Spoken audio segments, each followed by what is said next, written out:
A very good morning, students. In my previous lecture, I am giving you revision of Geography 4 chapter Agriculture for class 6, and now today I will continue my revision. So today I want to revise the differentiate and question answer of this chapter. So as you all know कि what is agriculture? Agriculture plays a very crucial role in the economy of the developing country and provides the main source of food, income and employment opportunities to their rural population. तो जैसा कि आप लोग बहुत अच्छे तरीके से जानते हो कि एग्रीकल्चर हमारी डेवलपिंग कंट्री की इकोनॉमी में बहुत ही इंपॉर्टेंट रोल प्ले करती है और ये हमारी किस चीज का मेन सोर्स है, हमारे फूड, इनकम और एम्प्लॉयमेंट अपॉर्चुनिटीज अपने रूरल पॉपुलेशन के लिए. तो the importance of agriculture are as follows like source of livelihood. So agriculture plays a very important role in the economy of the country and provide food, water, food, shelter, income and employment opportunities to their rural population. So it is also a source of livelihood. Second, contribution to our national income. The agriculture is the main source of national income for most of the developing country. जैसा कि आप लोग जानते हैं कि agriculture हमारे developing country की national income को बढ़ाने का मेन सोर्स है. Supply of food as well as fodder, significance of agriculture in international trade, source of raw material, significance in transport, foreign exchange resource. तो these are the importance of the agriculture. अब हम बात करते हैं कि factors affecting agriculture. तो ऐसे कौन से फैक्टर्स हैं जो एग्रीकल्चर को अफेक्ट करते हैं, like climate, soil, topography and growing season. अब हम बात करते हैं differentiate between subsistence farming and commercial farming. तो types of farming I already explain you in my previous lecture कि there are 3 types of farming: subsistence farming, commercial farming, organic farming. तो subsistence farming भी हमारी 2 तरह की होती है. First हमारी होती है प्रिमिटिव फार्मिंग और सेकंड हमारी होती है शिफ्टिंग कल्टीवेशन. और सेकंड हमारी फार्मिंग आती है commercial farming. Commercial farming are also of 2 types: intensive commercial farming, extensive commercial farming. And now third type is organic farming. Organic farming are also of 2 types: plantation farming and mix farming. तो हम सबसे पहले बात करते हैं कौन से difference के लिए, subsistence farming and commercial farming. तो बच्चों सबसिस्टेंस फार्मिंग क्या होती है? सबसिस्टेंस मतलब होता है the aim of subsistence farming is to cultivate crops for the consumption of farmer and their family. तो सबसिस्टेंस फार्मिंग का मेन एम क्या होता है बच्चों? For the consumption of farmer and their family. कि फार्मर और उसकी फैमिली के ओन कंजम्पशन के लिए जिन क्रॉप्स को ग्रोन किया जाता है उनको हम लोग क्या कहते हैं? सबसिस्टेंस फार्मिंग कहते हैं. Subsistence farming is characterized by the simple techniques, simple family labor and the poor standard of living. तो subsistence farming में हमारे simple techniques यूज की जाती हैं, सिर्फ फैमिली के लोग ही मिलकर इस फार्मिंग को कर सकते हैं और poor standard of living होती है. तो there are 2 types: primitive farming और shifting cultivation. अब हम बात करते हैं कि कमर्शियल फार्मिंग. तो कमर्शियल फार्मिंग क्या होती है? In this type of farming farmer produce crops for sale usually in the world market. तो इस फार्मिंग में क्या होता है कि बच्चों फार्मर्स क्रॉप को प्रोड्यूस करते हैं for usually in the world market. World market में, वर्ल्ड के संसार के मार्केट में सेल करने के लिए farmers produce crops for sale usually in the world markets. Commercial farming may be extensive and intensive. तो commercial farming भी हमारी extensive और intensive होती है. तो ये हमारा क्या हो गया? ये हमारे डिफरेंस हो गया, difference between subsistence farming and commercial farming. Subsistence farming, in this type of farming farmer produce crops for their own consumption, and in this type of farming farmer produce crops for sale usually in the world market. Now next difference between food crops and cash crops. तो बच्चों हम बात करते हैं कि food crops और cash crops में क्या डिफरेंस होता है. तो सबसे पहले हम बात करते हैं कि फूड क्रॉप्स. तो फूड क्रॉप्स मतलब खाद्य फसलें. तो food crops refer to the crops such as rice and wheat. तो फूड क्रॉप्स किन क्रॉप्स को रिफर करती हैं? Such as rice and wheat that is grown for human consumption. तो इसको किस लिए ग्रो किया जाता है? ह्यूमन कंजम्पशन के लिए, मानव के उपभोग के लिए इन फसलों को ग्रो किया जाता है। They are grow in all parts of the country depending on the favourable factors like temperature, rainfall, soil and topography. तो ये हमारी जो फसलें हैं कैश क्रॉप्स, ये कंट्री के सभी पार्ट्स में ग्रो की जाती हैं और ये किस पे डिपेंड करती है? फेवरेबल फैक्टर्स पर। फेवरेबल फैक्टर्स कैसे होते हैं कि वहां का टेम्परेचर कैसा है, वहां की सॉइल कैसी है, वहां कितना रेनफॉल हो रहा है, वहां की टोपोग्राफी कैसी है।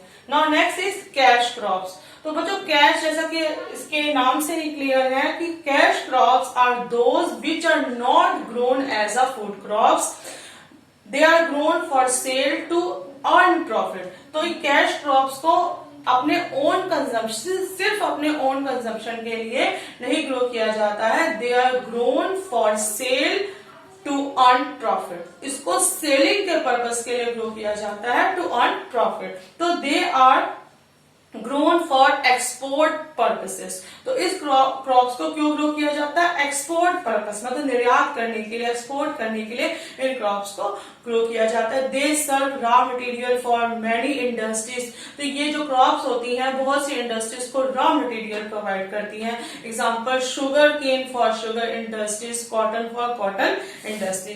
तो the cash crops are, cash crops हमारी कौन सी हैं? कॉटन होगी, कॉटन, जूट, शुगर केन,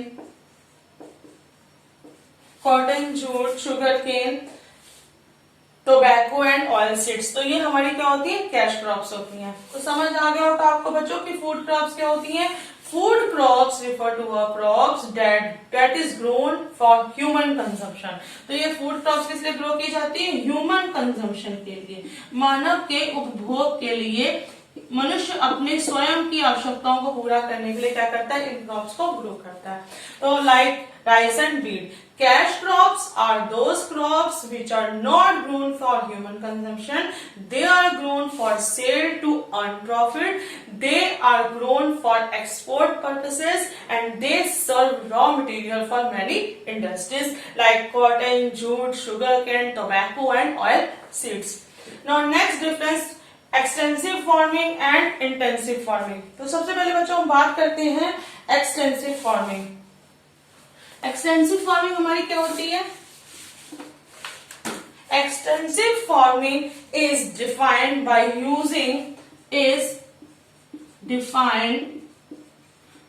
यूजिंग मोर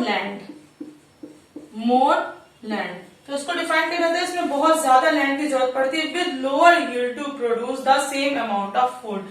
तो इसमें क्या होता है कि बहुत ज्यादा लैंड की जरूरत पड़ती है, भूमि की जरूरत पड़ती है। It is practice in the sparsely populated areas. तो ये हमारी एक्सटेंसिव फार्मिंग कहाँ प्रैक्टिस की जाती है?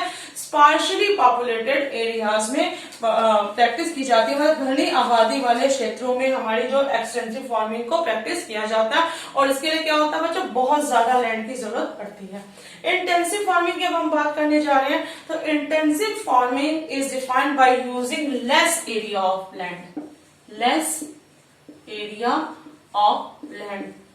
तो बच्चों इंटेंसिव फार्मिंग में क्या होता है? इंटेंसिव फार्मिंग में हमारी कम भूमि की जरूरत पड़ती है but have a large amount of fertiliser and machinery as well as it requires large labour and capital inputs for farming. तो इंटेंसिव फार्मिंग में हमारा क्या होता है कि भूमि की तो कम जरूरत पड़ती है, लेकिन क्या किस चीज की ज्यादा जरूरत पड़ती है? फर्टिलाइजर्स, खादों की, मशीनरी की, और बहुत ज्यादा मात्रा में लेबर की जरूरत पड़ती है। क्योंकि लैंड कम होती है तो इसकी वजह से क्या होता है कि उसमें ज्यादा फर्टिलाइजर्स की जरूरत पड़ती है, ज्यादा मशीनरी की जरूरत पड़ती है और ज्यादा लेबर की जरूरत पड़ती है। और that is the difference between extensive farming and intensive farming.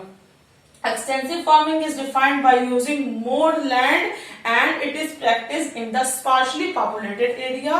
Intensive farming is defined usually by less area of land but have a large amount of fertilizers and machinery as well as it requires large labor and capital inputs for farming.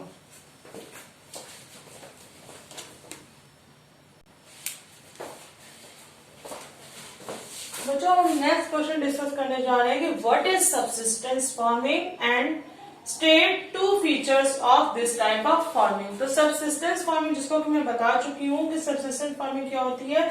Subsistence farming occurs when farmer grow fruit crops to feed themself. तो subsistence farming हमारी कब होती है, जब farmer क्या करता है, food crops को ग्रो करता है for their own consumption. So in subsistence farming, farm output is targeted to survival and is mostly for local requirements with little or no surplus. तो subsistence farming क्या होती है बच्चों, क्या in subsistent farming farm output is targeted to survival. तो farm output जो subsistent farming में target किया जाता है उसका मेन एम क्या होता है, the main aim of subsistent farming is to cultivate food crops for the consumption of farmer and their family. So it is targeted to survival and is mostly for local requirements with little or no surplus. तो अब हम बात करते हैं कि state two features of this type of farming. तो सबसे पहले क्या होता है, it is practice by majority of the farmers of the country. तो जैसा कि आप जानते हो कि सबसिस्टेंस फार्मिंग में क्या होता है कि food crops are grown in all parts of the country. So it is practice by majority of the farmers of the country. तो ये कैसे प्रैक्टिस की जाती है, कंट्री के फार्मर की मेजोरिटी से ही इस सबसिस्टेंस फार्मिंग को हम लोग प्रैक्टिस कर सकते हैं। The farmers do not use fertilizers and high yielding variety of seeds as their poor. जैसा कि मैंने बताया था कि in subsistence farming is characterized by simple techniques, small family labor and a poor standard of living. Because farmers are very poor, they can't afford the high yielding variety of seeds and fertilizer. So the farmers do not use fertilizers and high yielding variety of seeds यानी HYV seeds because they are poor. So these are the features of the subsistence farming. अब हम next question को discuss करने जा रहे हैं बच्चों। Next है हमारा question,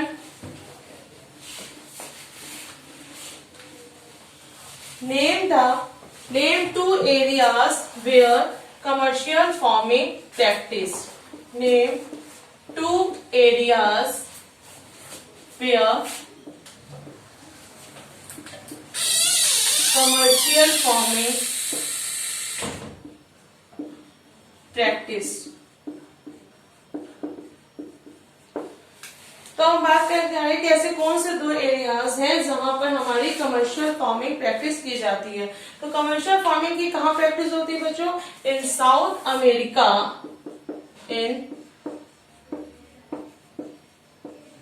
in South America and Argentina.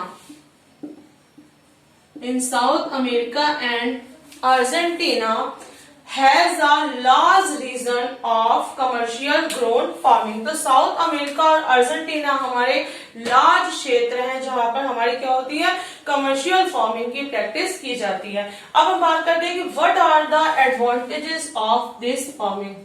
तो एडवांटेज क्या है इसके, सबसे पहला एडवांटेज क्या है कि a commercial farming increases income of farmers. तो it increases income of the farmers। तो ये क्या करती है बच्चों, फार्मर्स की इनकम को इंक्रीज करती है। Trade and production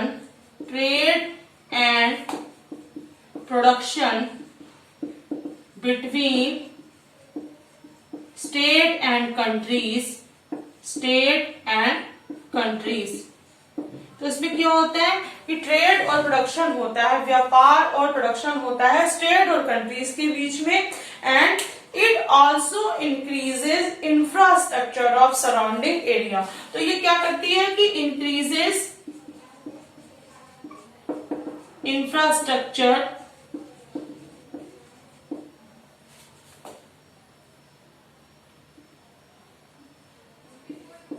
infrastructure of surrounding areas. तो सराउंडिंग एरियाज के इंफ्रास्ट्रक्चर को भी ये इंक्रीज करती है, क्योंकि because commercial farming requires electricity, road, rail connectivity for the movement of goods. तो it increases income of the farmer, इससे क्या बढ़ती है, फार्मर्स की इनकम बढ़ती है, trade and production between state and countries, and it also increases infrastructure of the surrounding area. तो इससे क्या होता है कि जो हमारे सराउंडिंग एरिया है जहां पर ये कमर्शियल फार्मिंग प्रैक्टिस की जा रही है, वो उसका इंफ्रास्ट्रक्चर भी बढ़ता है, क्योंकि इस फार्मिंग के लिए हमको रोड की, रेल की और इलेक्ट्रिसिटी की जरूरत पड़ती है। तो ये क्या हो गया हमारा एडवांटेज ऑफ कमर्शियल फार्मिंग। अब हम बात करते हैं कि टाइप्स ऑफ कमर्शियल फार्मिंग।